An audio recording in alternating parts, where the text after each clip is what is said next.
a few poems that I want to read from. It's from a collection that I'm writing. Um, I still haven't, it's not entirely cohesive yet, but it's basically ekphrastic poems.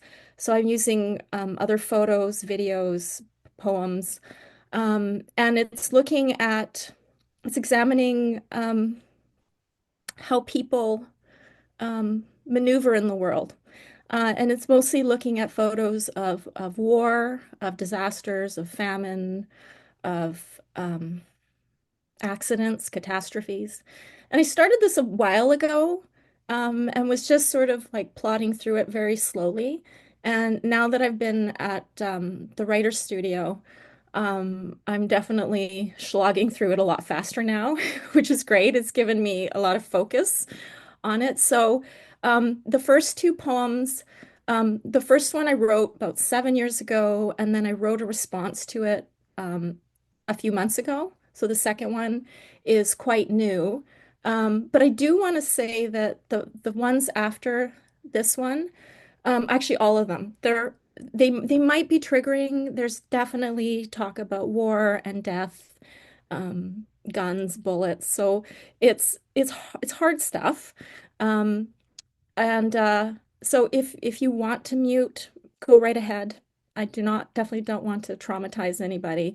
But this is the lovely stuff that I have been working through, trying to sort of examine um, the the events that are in the photos, um, the ethics of photographing people who are going through trauma, um, questioning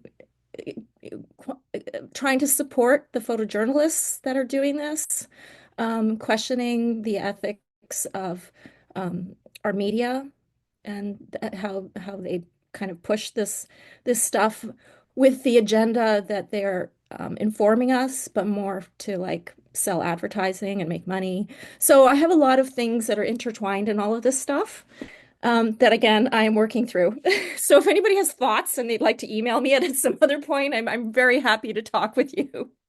So this first poem, the first two poems are about a photograph from the 1990s. I'll reference the photos. So it's after the photo titled Struggling Girl. It was taken by Kevin Carter in 1993 in Sudan.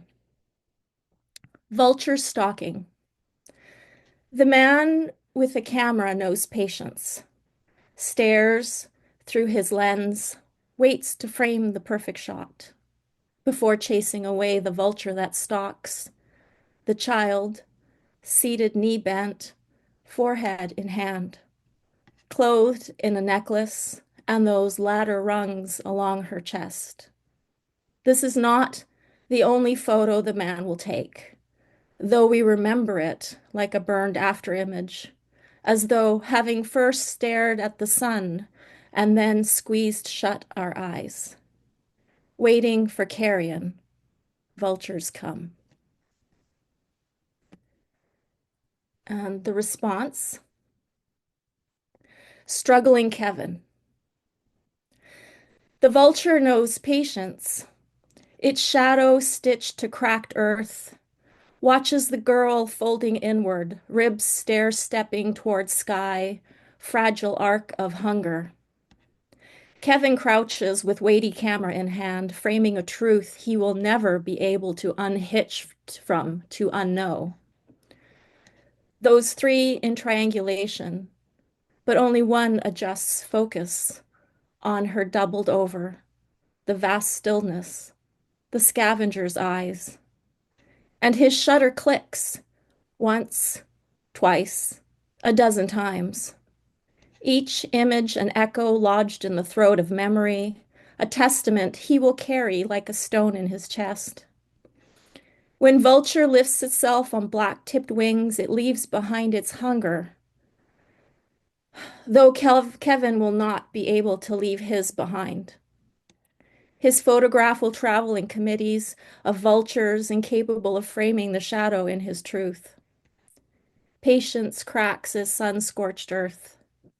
Kevin, in the running car, in the garage, an image that burns in the mind like staring at the sun. A single camera is not the only thing too heavy to hold for a sustained period of time. Okay. Um, I have a series of poems about the Bosnian conflict in the early 90s. Most of these are taken from two sources. One, both were crisis photojournalists, Ron Haviv, and the other one is Stephen Schwartz. Um, some of them are photos and some of them are from conversations that I've had. Um, so this photo is after Surgeon Gulobovich, member of the Arkans Tigers paramilitary unit, kicking a corpse in Bosnia and Herzegovina, 1992, Ron Haviv photo. What you cannot hear. A soft squoosh of dough beneath a rolling pin, hiss of oil heating for a day's worth of orders. Make one pepperoni, mushrooms, and onions. The gentle pop of bubbles breaking the surface of soda poured too fast. Harouche washing plates. His song hummed low, a melody caught and carried on the air like a secret. Then the hard interruption. Boots striking cobblestones, the dissonance of shouted commands in a language too jagged to translate, the guttural cries of disbelief, of fear, of pleading, of furniture overturned. The gunshots weren't loud at first, a quick punctuation of lives, more sound than words. And after that, nothing. Only quick bursts of the camera shuttering. Wind moved through the empty street. The faint, uneven drip of the air conditioner, the hard scuff of a boot. Then a kick of the pizza shop owners left where they did not belong. It's the silence, how it lingers like smog too thick to breathe. You'd think the noise would be the worst of it. The quick pleas, maybe a scream, shots. But no, it's the silence, the cruel absence of sound, as if even the world stopped to refuse to witness.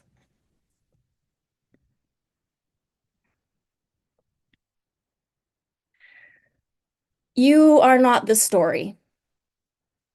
Evenings blur into whiskey, chain smoking, and staged photos in mildly compromising poses, perched on leather armchairs, framed by sandbags that cover the hotel room window. Because what else is there to do at night in a war zone with your fellow photojournalists when the Holiday Inn stops serving? Morning arrives the same way, mildly hungover, but held together by a hot shower in a yellow-tiled bathroom, the sting of shaving cream, the stiff press of laundered cargo pants, the patina of normalcy before stepping into the streets, where nothing is normal, where those you document will soon be unrecognizable. You peek through the slit between two sandbags to judge the ghost of violence in the air. But you go out. You always do. Every day seems like the same gunfire, distant but close enough. Explosive shouts from unseen corners. War is war, and every side is righteous until silence settles thick as smoke, heavy with waiting. The moans begin before you lower your camera. Someone just beyond the frame, half dead, still moving. There's a dust to war that rises like a storm and settles on your shoulders. It coats your throat and enters your lungs, so when you try to breathe, it suffocates your heart until the guilt of it hardens into long, sharpened shadows. You lift your camera again, and again, and again. You are not the story, only the hands that carry it. This morning, your clothes were crisp and clean. Now you no longer recognize yourself.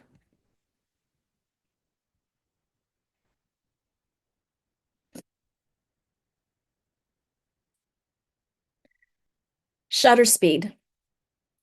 The photojournalist is fast enough to capture the mother clutching her child, close enough to see the soldier's face expressionless as he pulls trigger. The photojournalist hesitates, adjusts the frame, then another photo, though it does not capture the breath before the shot or the way the mother pressed the child's head to her chest as if her bones could stop the bullet. He turns onto another street, and Arkin's tigers move with him. They tell him to stop. They know which photos should not be seen, and he knows what kind of photos are sought out and bought. Another uniformed man, boots caked in the same dust as his own feet, sink into launcher on his back, hands steady from practice.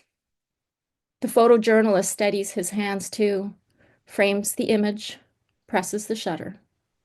Camera and rifle fire together at once. His photo will not carry the sound of shell casing skipping over pavement, nor the wet weight of bodies in the street.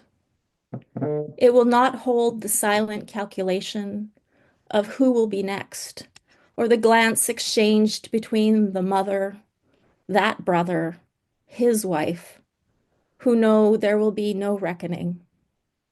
The photojournalist wonders if his own face will ever be framed like this, if his own body will fall unburied, unnamed, discarded in the river, or if he will become just another story no one wants to print.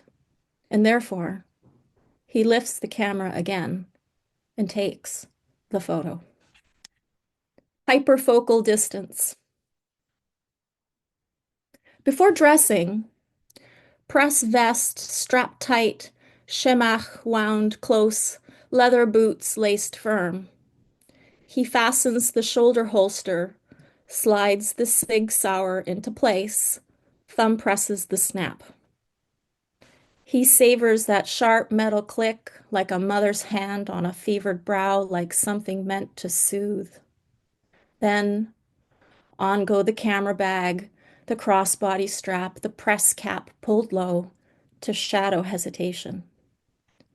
His fixer looks him over, a glance that weighs, that knows too well how safety is always conditional, how trust is always thin. Stepping into the up-armored Humvee, he feels the weight of two triggers. That evening, between shots of whiskey, he stops explaining.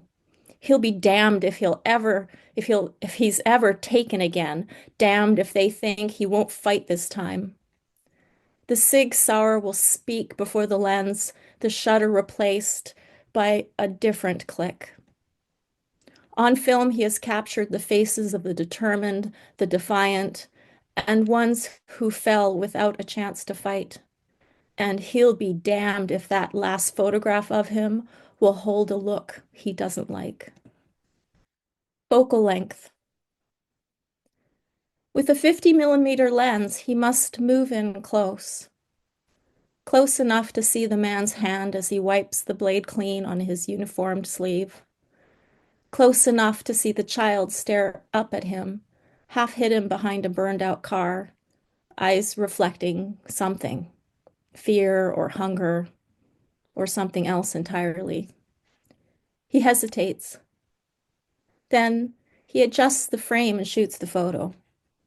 It does not capture the way the man's fingers twitched before the knife fell, or how the child did not wince when, finally, the knife did fall.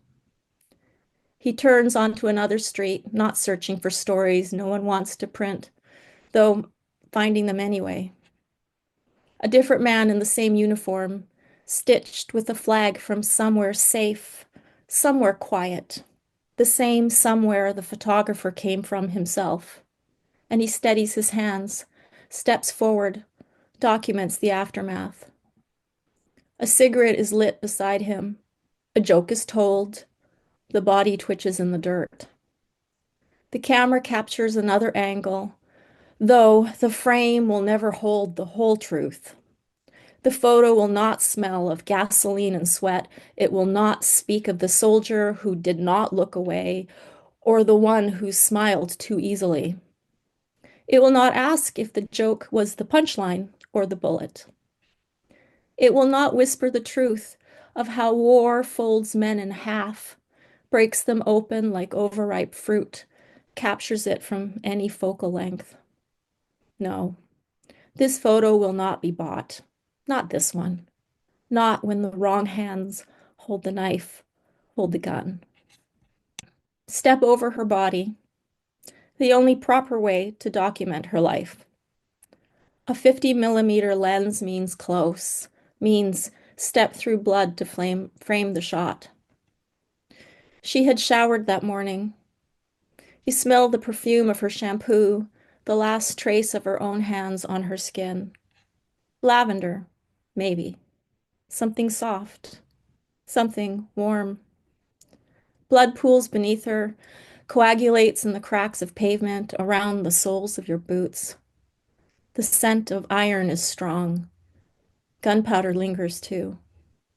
All the things that cannot be documented up close on film. And yet beyond her, Sarajevo still breathes. Pizza dough rises in an oven. Coffee burns on a forgotten stove. Children's voices somewhere past the rubble. The smells of war mixing with the smells of life mix like oil and water. The smells of life do not belong here, but they do. Okay, thank you.